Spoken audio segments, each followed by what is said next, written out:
باب 29.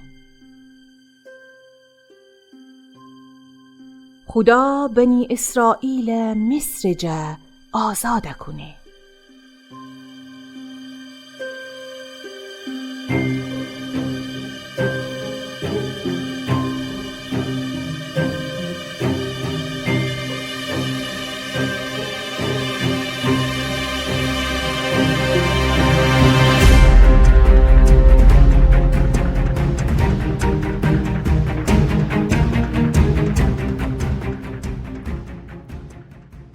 فرعون تندی هوشب موسی و هارون دوخد و بگفته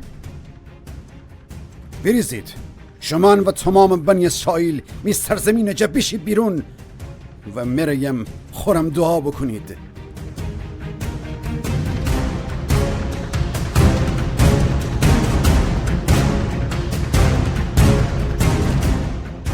مصریانم بنی اسرائیل بگفتیدی هر چه زودتر از سرزمین جا بشید بیرون، اگر نه همان هم بشید بیرون، هر چه زودتر همی سرزمین جا بشید بیرون، اگر نه من همتن میریمی.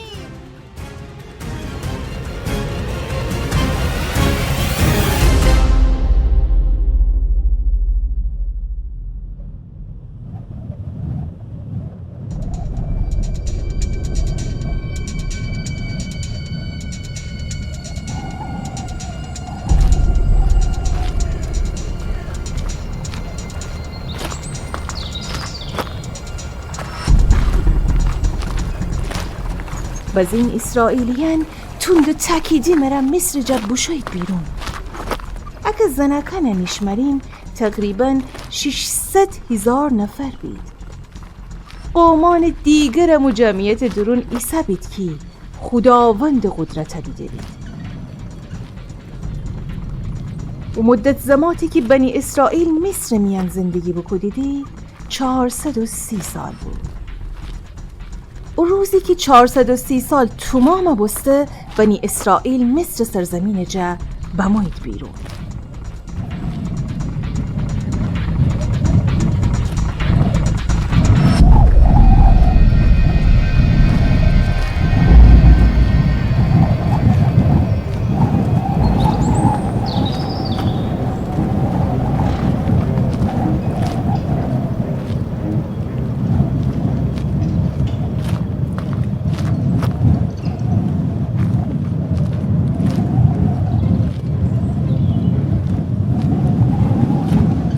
خداوند اوشن راهنما.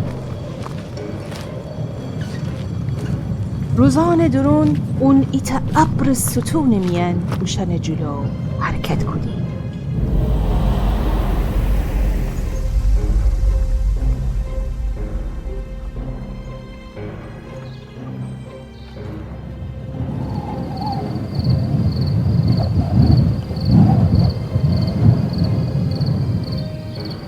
و شب درونم ایتا آتش ستون میان کی رای اوشن نشان بده تا بتنی شب و روز را بشید.